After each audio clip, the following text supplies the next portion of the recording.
아는 만큼 보이는 부산의 미술. 조금 더 솔직하고 가깝게 전해드립니다. 안녕하세요. 저는 수정이고요. 안녕하세요. 저는 예티입니다. 여러분은 지금 미술 넘치는 부산과 함께하고 계십니다.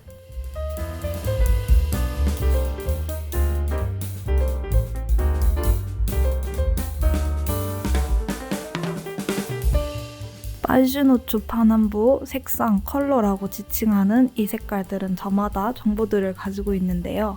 핑크색 하면 어떤 생각이 드시나요? 네, 저의 경우 흔히 사랑 또는 여성성을 상징하는 색으로 인지되는데요.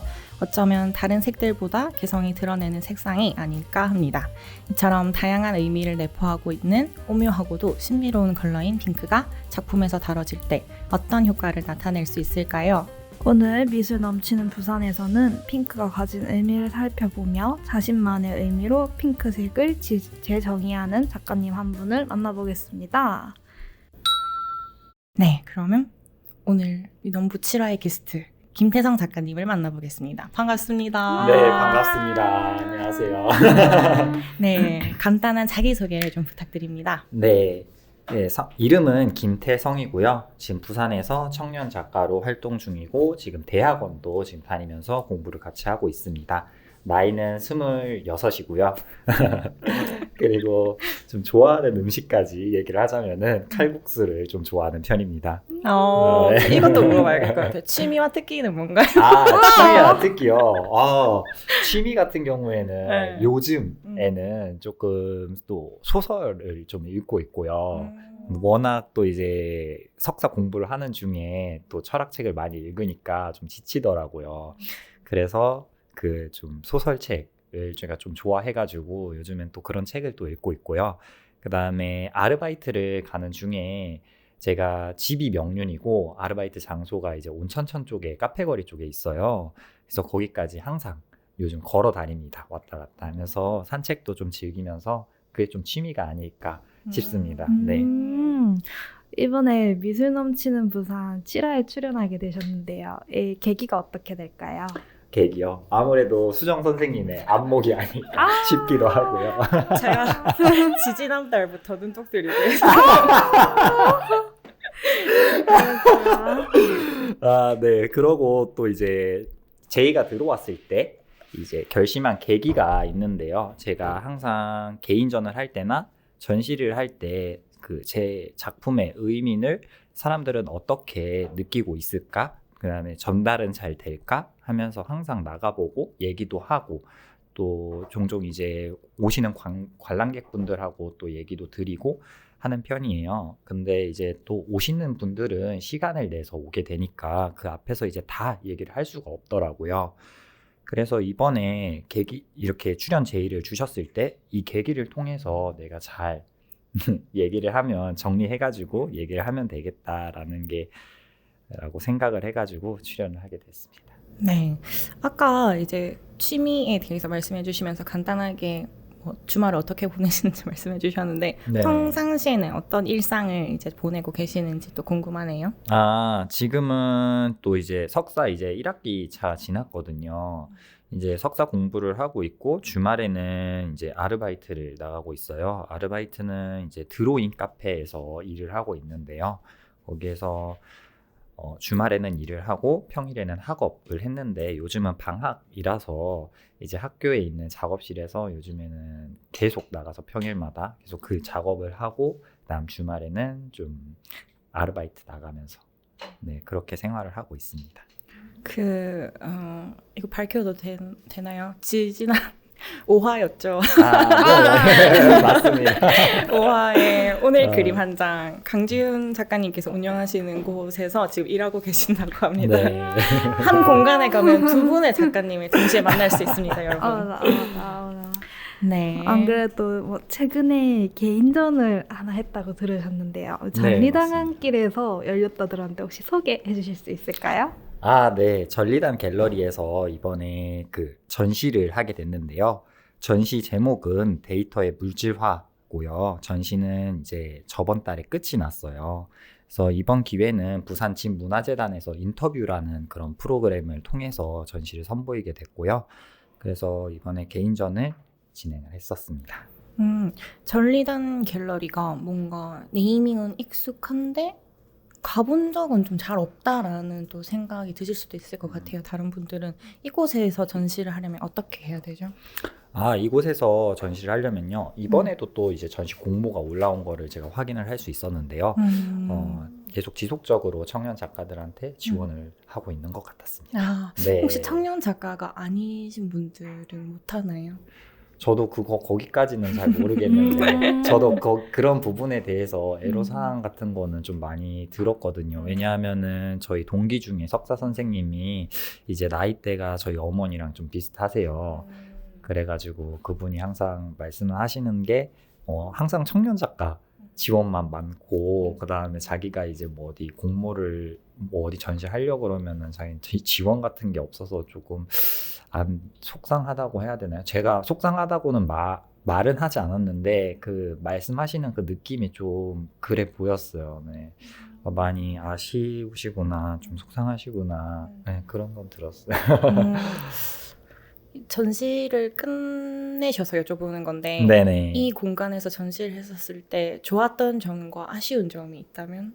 좋았던 점과 아쉬운 점이요. 좋았던 점부터 이야기를 하자면요. 일단은 사람들의 유동성이 굉장히 많아서 오시는 관람객분들이 정말 많았어요. 그래서 제가 시간이 될 때마다 항상 나가가지고 분들을 만나고 또 이야기도 같이 하고 했었거든요. 그러고 좀 나빴던 점? 아쉬운 점? 그렇죠. 아쉬운 점이죠. 아쉬운 점이 뭐가 있을까요? 아쉬운 점이라고 하면은 좀 그 부분이 일대가 상업 지역이에요. 그래가지고 굉장히 유동 인구도 많고요. 그러고 이제 바로 앞에 다 가게들이 다 붙어 있으니까 제가 이제 작품을 옮길 때 용달을 이제 불러서 하는데 그게 조금 용달을 할 때 걱정이 좀 많이 앞섰어요. 상하차 할 때. 상하차 할 때. 그 부분이 다 카페고 다 장사하시는 곳이니까 상하차 할 때 그 차량을 좀 대여를 해가지고 트럭을 대여해가지고 움직이잖아요. 그럴 때 이제 좀 방해가 되지 않을까? 그다음에 교통도 이제 좀 걱정이 많이 되더라고요. 그럴 때 좀 걱정이 많이 됐었어요. 근데 맞아. 잘 됐죠. 네. 주차장이 조금 에러였었죠. 네네. 맞아. 하지만 대중교통 이용하면 문제 없습니다. 맞습니다. 네. 저는 이제 그 전시를 하셨을 때 그 갤러리에 직접 갔었었는데요. 좀 기억에 남는 작업이 전시장 가운데에 있는 설치 작품인데 데이터의 제사라고 이제 제목이 있더라고요. 네. 그래서 이게 왜 그 제사상처럼 이렇게 구성되어 있을까 되게 궁금했어요. 네네. 거기에 대해서 얘기를 드리자면은 처음에 이제 제가 왜 그림을 그리게 됐는지부터 좀 얘기를 하는 게 괜찮을 것 같아요. 그래서 저는 처음에는 이제 캔버스에다가 그림을 그리지 않았었고 이제 아이패드를 이용한 그림을 그리고 그다음 NFT도 좀 하고 NFT도 사봤었거든요. 근데 그런 것들이 전부 다 데이터들이잖아요. 근데 우리는 세상을 살면서 지금 제가 차고 있는 시계도 그렇고 입고 있는 옷도 그렇고 이 앞에 탁자도 그렇고 전부 다 물질로 있는 세상에 살고 있는데 그 데이터들을 특히 NFT를 사면서 그걸 많이 느꼈어요. 내가 이거를 왜 사가지고 이게 의미가 뭘까? 좀 마음 한구석에 공허한 감정이 좀 많이 느껴지더라고요. 그래서 그 이후에는 이제 사진이라는 데이터를 캔버스라는 물질에 이제 옮기면서 이게 사진 데이터가 물건처럼 되는 물질화를 이제 한다고 생각을 하면서 그 캔버스에 계속 그림을 그려 나가기 시작을 했어요. 이제 사진을 캔버스에다가 계속 그림을 그려 나가기 시작했어요. 그러면서 생각을 한번 하게 되는 계기가 있었는데요. 이제 데이터를 캔버스에다 계속 그리는 행위를 하다 보니까 이제 우리 사진첩에는 수많은 사진이 엄청 많이 쌓여 있잖아요. 근데 처음에 이제 제사상을 생각을 하게 된 게 데이터는 만질 수가 없지만 존재는 한단 말이에요.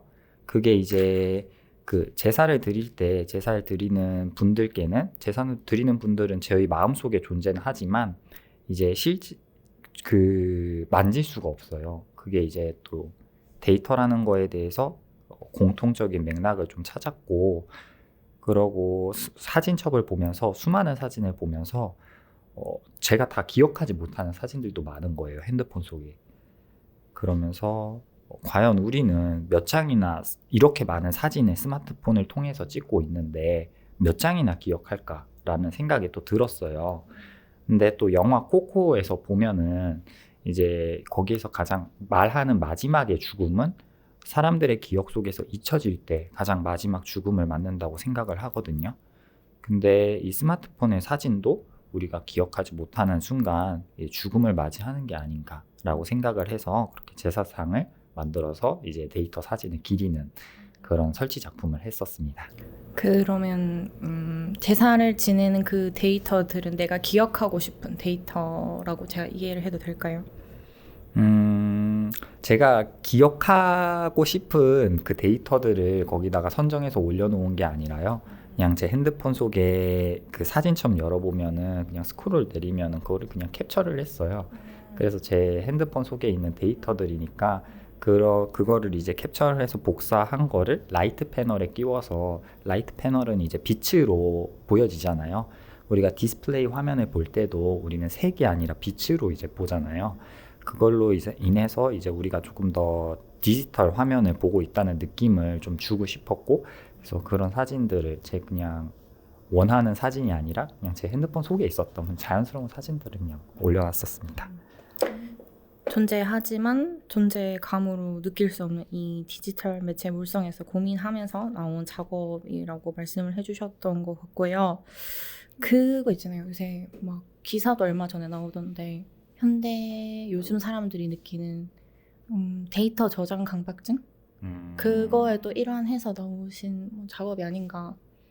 제가 그 기사까지는 접해보지 않았는데 네. 요즘 되게 그냥 저도 네. 그렇긴 한데 네네. 막 2013년에 사진도 쉽게 못 지우는 내가 있는 거. 왜냐면 그때 막 친구들도 다 잊어버릴 것만 맞아요. 같고 막 진짜 별거 아닌 막 음식 사진도 있는데 계속 그 데이터에 집착을 해가지고 지금 드라이브 결제가 좀 많이 돼 있어요. 저는 공유 드라이브 결제를 되게 많이 했는데 약간 그렇게 좀 항상 좀 불안하고 없어질까 막 통으로 날아간다는 소식도 되게 많이 접했잖아요. 그래가지고 외장 하드도 해놓고 공유 드라이브도 막 해놓지만 그래도 불안한 나 그리고 현대 사람들 네, 이런 이야기 있습니다.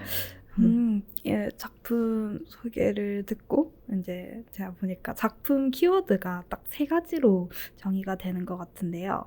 이게 사진, 물질, 데이터로 이렇게 정의가 되는데 이거에 대해서 뭔가 더 곁들일 말이 있을까요? 네, 그 키워드가 맞습니다. 네, 키워드가 저도 그렇게 생각을 하고 있는데요.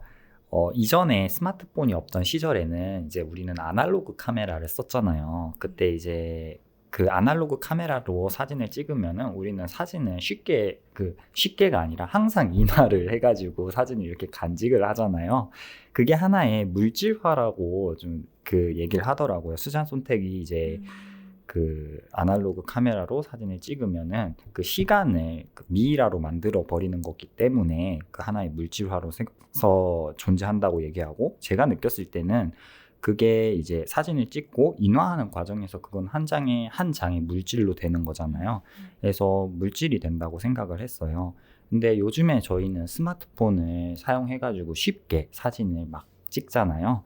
근데 우리는 이런 것들을 인화하진 않고 이제 그 카메라 스마트폰 속 안에 계속 저장을 해놓죠. 이런 것들이 어떻게 보면은 제가 그 공허한 느낌을 계속 준다고 할까요? 디지털 사진이지만 계속 핸드폰 속에 있고 이걸 쉽게 잊어버리고 그다음에 만져질 수 없고 질량감도 없고 이런 특징 때문에 더 공허하게 느껴졌어요. 그래서 그거를 이제 또 물질로서 바꾸고 뭐 이런 작업을 하고 있습니다.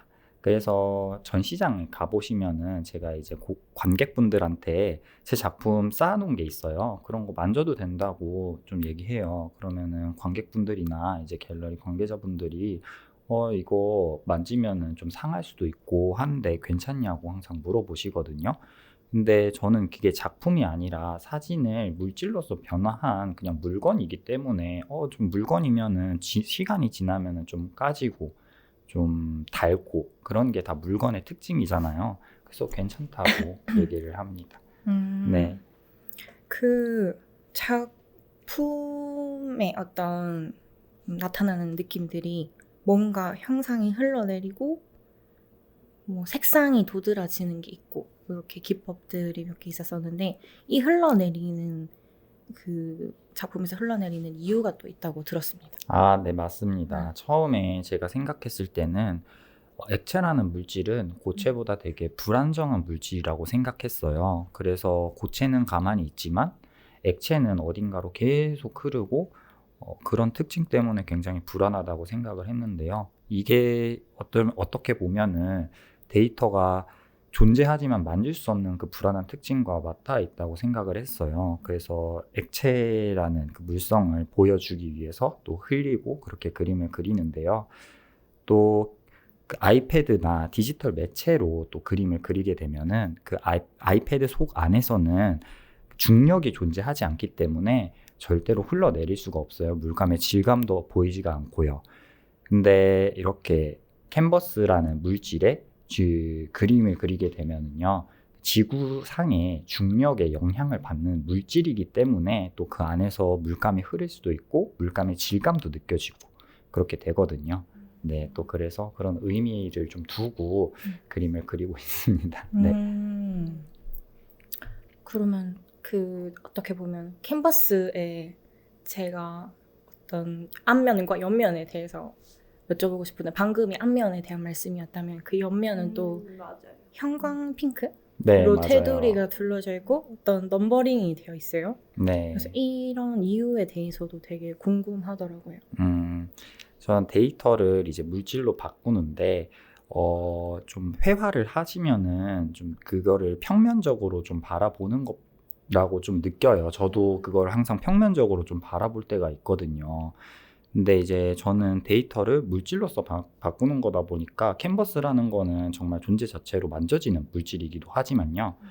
그 옆면까지 이렇게 물감을 바르면은 약간 부조처럼 조각처럼 이게 뭔가 좀 두께감 있게 완성이 된다고 그런 느낌이 드는 거예요. 하나의 물건처럼 약간 카드로 생각하면은 이제 포커 카드나 그 마작 게임의 그 마작 패라고 해야 되나요? 약간 좀 그 전에 회화가 포커 카드 같다면은 제가 그 옆에 이렇게 칠함으로 인해서 약간 마작 패처럼 된 그냥 하나의 물건처럼 된 그런 기분이 막 들었어요. 그래서 그렇게 옆에 분홍색을 해가지고 옆에 또 이제 글씨를 쓰거든요. 그게 이제 사진을 옮긴 그 데이터 파일에 파일명을 그렇게 적어요. 네. 그래서 그렇게 작업을 하고 있습니다. 그런 이유에서 네, 옆면도 그렇게 마감을 하고 있고요. 근데 이게 형광 핑크인 이유가 궁금해요. 어떤 사진에 대해서는 이해했는데 사진과 핑크가 어떻게 접목되었을까? 앞서 이제 얘기를 해주셨을 때 뭐 색에는 또 다양한 의미를 또 가지고 있다고 핑크색의 의미 뭐 또 이렇게 얘기를 해주셨는데요. 제가 옆면에 분홍색을 쓰는 핑크색을 쓰는 이유는 이 핑크색이 정육점이나 이제 홍등가 같은데 보면은 그 불빛이 굉장히 분홍색으로 이제 그 분홍색으로 쏘더라고요. 네, 맞아요. 그래서 그게 굉장히 정육점이나 홍등가에 이렇게 쓰이는 조명이다 보니까 되게 욕망적인 색깔로 다가왔어요, 저한테는. 그래서 이 욕망적인 색깔이 저는 이제 사진 파일을 그 불안함을 느껴가지고 이렇게 데이터라는 것에 만질 수 존재는 하지만 만질 수 없다는 특징에 대해서 마음 한구석에 공허함을 느낀 데 대해서 이제 그거를 물질로 만드는 거잖아요. 거기에서 이제 또 그 안정을 찾고 그 캔버스의 그림을 물질로 만들면서 그렇게 하고 있는데 그게 어떻게 보면은 제 욕망적인 행위 같았어요. 그래서 그 분홍색이 욕망적인 색이라고 또 느꼈기 때문에 그렇게 옆에 이제 분홍색으로 또 칠을 하고 있습니다. 이 형광 핑크에 원래 이름이 있다고 들었습니다. 뭐죠? 형광 핑크. 풀 팔로. 까먹었어요. 뭐죠 작가님? 저도 얼마 전에 검색을 해봤는데 팔로센트 핑크라고. 맞아요. 네. 이렇게 영어적 명칭이 있더라고요. 맞아요. 근데 또 그거를 이제 또 번역을 해보니까 그냥 형광 형광 핑크. 핑크. 맞아요. 뭔가 의미가 있을 줄 알았어요. 네. 꽃스러운 꽃스러운 이런 것도 있었어. 그래서 풀로 뭐 이렇게 있었었고. 아 정말요? 네. 그래서 네. 이렇게 핑크에도 다양한 이 수식어들이 막 붙잖아요. 핑크 우리가 흔히 수채화할 때 오페라라고도 부르는 핑크가 있고 다양한 핑크가 종류가 있는데 맞아요. 이 미술에서 등장하는 핑크, 이 사회에서 등장한 이 핑크 색깔이 각각에 또 계속 제정이 되어 왔는데 그런 부분의 설명 오늘 예지 씨가 준비를 했다고 합니다. 네, 미술에서 이제 핑크는 우정, 연민, 친절함, 보호, 로맨스, 사랑과 연결돼 있다고 하는데요. 이게 또 특정성과 연관된 컬러라고도 지칭이 됩니다. 이제 20세기 이후에 여성에게 거의 핑크가 독점적인 소유권을 가지게 되었다고 하는데요. 이제 이런 부분에 외에도 사회의 일부 분야에서는 아주 남성적인 컬러로 연상되면서 남성의 지지를 받은 역사도 조금 있다고 합니다. 예를 들자면 이제 핑크와 화이트를 같이 쓰게 되면 어린이 혹은 순수함을 나타내고요. 이제 핑크와 블랙을 나타내면 에로티시즘, 유혹, 이국적인 느낌과 연결되어 있다는데 이 블랙과 핑크가 아주 남성적인 부분과 같이 밀접한 연관이 되어 있지 않을까 하고 생각이 듭니다. 그래서 우리 아까 블랙핑크는 이제 어떻게 되는 거냐고 블랙핑크. 걸그룹 계속 할 수 있습니까? 네, 근데 저도 이제 그 핑크가 주는 되게 뭔가 그 편견적인 그런 느낌이 있잖아요.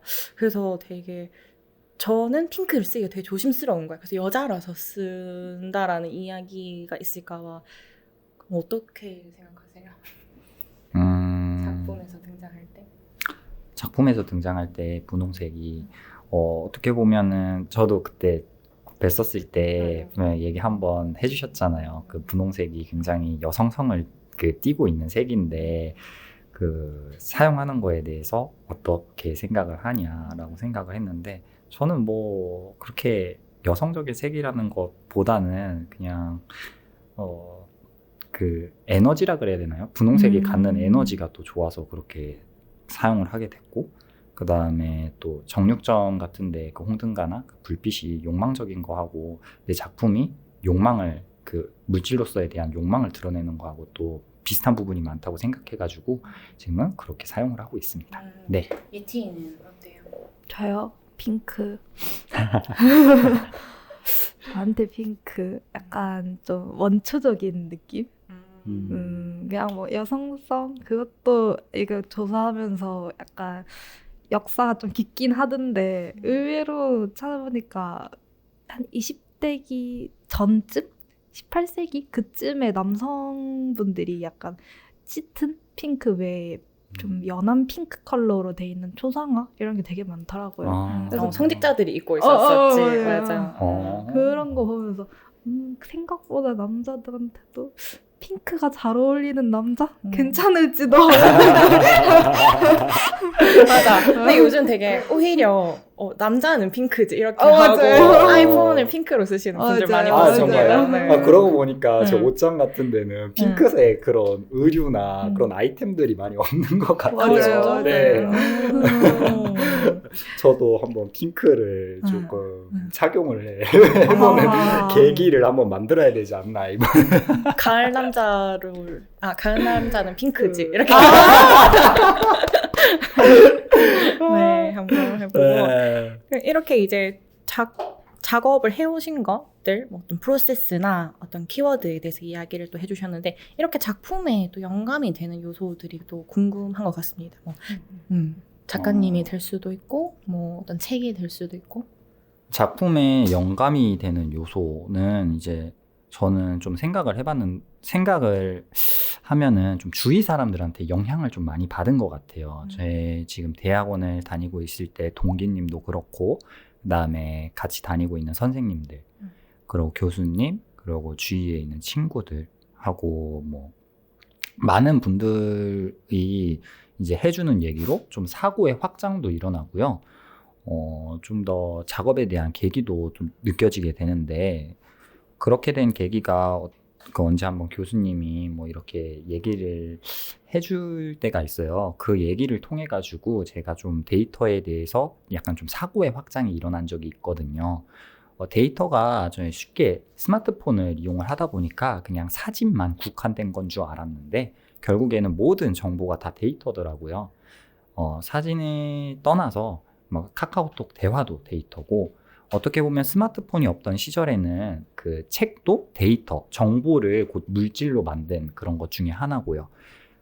그 책이 없던 시절에는 소문, 소원 그런 것들도 전부 다 데이터에 들어간다고 생각을 하더라고요. 생각을 하게 됐어요. 그 분을 통해서. 네, 그래서 그렇게 저 또 영감을 이렇게 주시는 분들도 있고, 아니면은 이제 관객분들 같은 경우에는 이렇게 바라봐 주시고 관심 갖는 것만으로도 내가 그 꾸준하게 이제 작업을 계속 해야겠다라고 열의를 갖게 되는 그런 네, 계기가 또 되기도 합니다. 네. 그러면 이제 그리는 행위 자체에서 약간 어떤 즐거움과 이제 그 행위에 대한 특별한 이유가 또 있을까요? 그림을 그리는 행위 자체의 즐거움, 약간 그런 걸 얘기하자면요. 그림을 그릴 때 약간 좀 해방되는 기분이 좀 큰 것 같아요. 왜 그런지는 맞죠. 모르겠어요. 네, 정말 너무 재미있고 좀 해방되는 그런 느낌이 크더라고요. 그래서 앞으로는 제 핸드폰 사진첩에 정말 많은 사진이 있거든요. 지금 4,000개? 막 이렇게 있더라고요. 근데 앞으로도 핸드폰을 계속 사용을 하고 할 거다 보니까 아무래도 더 많아질 것 같은데, 그 핸드폰 속에 있는 모든 사진들을 다 그리고 싶습니다. 네. 또 요즘에는, 과거에는 또 제가 찍었던 사진을 그림을 또 그렸어요. 네. 근데 제가 찍다 보니까 어느 순간 그 연출을 하게 되더라고요. 구도, 각도, 빛 뭐 이렇게 연출을 하게 돼서 좀 그거를 제가 찍은 사진을 사용하지 말아야겠다라는 생각이 한번 든 적이 있어요. 그래서 지금은 제가 찍은 사진을 얼마 전까지는 사용하지 않고 이제 주변 친구들이나 선생님들, 동기분들한테 이제 사진을 받아서 그거를 이제 캔버스에다가 그려 나갔거든요. 네, 근데 또 요즘에는 다시 이제 온천천을 제가 아르바이트 할 때 계속 왔다 갔다 걷고 있잖아요. 이제 걸으면서 정말 많은 것들을 배우는 것 같아요. 정말 그 사람들이 온천천에 걷게 되면은요, 뭐, 그, 2인용 자전거를 타고 계시는 할머니, 할아버지도 있고요. 왠지해. 스윗해. 곤충 채집을 하는 어린 아이도 있고, 네, 에어로빅 하는 아주머니들도 있고 하는데 항상 너무 궁금하더라고요. 저분들은 오늘 어떤 삶을 보내고 이 공원에 나와서 저렇게 운동을 하고 하시는 걸까? 그러면서 사는 게 뭘까? 결국에는 이렇게 좀 깨달음이라고 해야 되나요? 약간은 뭔가 느끼는 것 같아요. 그걸 지금 뭐 아직은 구체적으로 찾지 못했지만은 그 항상 걸어 다니다 보면 그런 걸 많이 느껴서 이제 핸드폰 사진으로 좀 잘 남기거든요. 그 자연 환경이나 뭐 이런 것들을 좀 남기고 있어요. 이제 다시 그런 거를 또 그리지 않을까, 제가 찍은 사진들로 지금 그렇게 생각을 하고 있습니다. 그렇군요. 네. 요 질문으로 조금 마무리를 지어볼까 하는데, 네네. 저희가 이제 작품 활동도 하면서 이제 전시를 하게 되는데, 참 전시를 할 때마다 그런 생각이 드는 것 같아요. 아, 나 혼자 할 수 있었으면 가능했을까, 이 전시가? 네, 그 한 아이를 키우려면 막 온 마을이 필요하다라는 말처럼 이 한 작가를 키우려면 또 온 사람들이 달려들어야 되는데, 요거에 대해서도 그때 한번 말씀해 주셨었죠. 네, 맞습니다. 네. 그래서 저도 정말 많이 느끼는데요. 개인전을 하고 그다음 단체전을 하고 막 할 때 정말 많은 도움을 받아요. 이제 저 혼자 이거를 다 포장을 하고 옮기고 하는 게 또 걱정이 많고 하다 보니까 친구의 도움도 또 많이 받고요. 그때마다 이제 그 정말 시간을 내서 와주는 친구한테 정말 너무 고맙더라고요. 그리고 옆에서 계속 다독여주고 응원해주는 이제 동기 선생님. 또 이제 그 전시를 위해서 막 열심히 기획을 하고 그다음 작가들 간에 이제 그 얘기를 맞춰주시는 거기 현장에서 일하시는 분들, 그다음 작품을 소개해 주시는 분들, 또 와주시는 관객분들까지 저한테는 관심을 또 주는 거니까 정말 너무 감사하더라고요. 그래서 전시를 할 때마다 정말 고맙기도 하고 감사하다는 생각이 많이 드는 것 같아요. 그리고 나 혼자 이게 개인전이라고나 하지만 나 혼자 이게 만들어가는 게 아니구나라는 걸 많이 느껴요. 전시를 할 때마다. 그렇군요. 혹시 뭐 앞으로의 어떤 전시 계획 있으십니까? 앞으로의 전시 계획은 아직은 없습니다. 그렇군요. 네. 그러면 앞으로의 어떤 작품 활동과 작업과 전시를 또 응원하면서 네, 인터뷰를 이렇게 마쳐보겠습니다. 네, 감사합니다. 네, 그러면 이제 작가가 작가로 남기 위해서 필요한 것은 무엇일까요? 작가가 작가로 남기 위해서 필요한 것이요.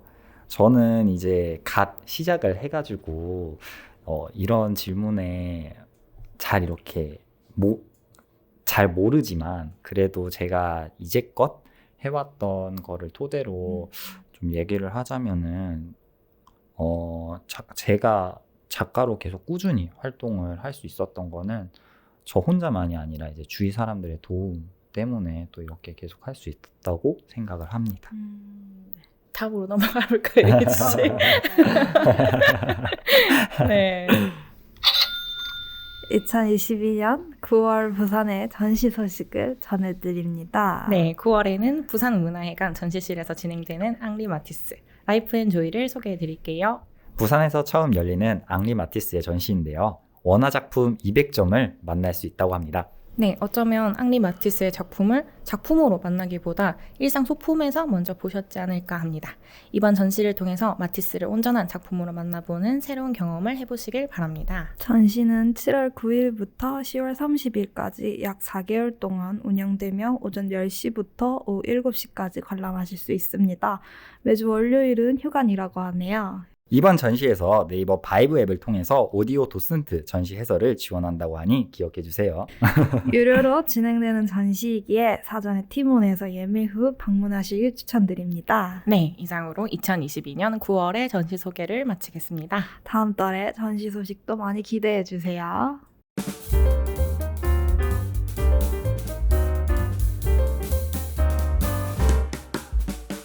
미술 넘치는 부산 7화에서는 핑크색을 재정해야 하는 작가 김태성님과 함께했습니다. 작가님 오늘 녹음 어떠셨나요? 사실 이 녹음을 진행하기 전에 저희가 한번 그 리허설 같은 걸 한번 해봤었잖아요. 그때는 이 헤드셋을 안 끼고 했었는데 헤드셋 끼는 순간 너무 이제 처음 해보는 경험이고 하다 보니까 너무 긴장되고 하긴 했는데요. 그래서 제가 말을 잘 했을까 또 이제 걱정이 또 되고 하긴 하는데 네. 또 옆에 이제 예티 선생님하고 수정 선생님이 또 잘 이렇게 이끌어 주셔가지고 그래서 정말 잘 마무리를 한 것 같아요. 네. 정말 감사합니다. 이런 저를 소개할 수 있는 기회를 만들어 주신 것 같아서 정말 감사합니다. 네. 네, 이렇게 작가와의 대화 시간도 가져보고 앙리 마티스 전시 소식을 전해드렸던 7화를 마무리하겠습니다. 지금까지 진행의 수정 그리고 예티였고요. 게스트로 함께했던 김태성이었습니다. 네, 저희는 부산의 새로운 미술 소식을 가지고 돌아오겠습니다. 오늘 방송을 잘 들으셨다면 051FM 구독과 좋아요 댓글도 남겨주세요. 하나, 둘, 셋, 안녕.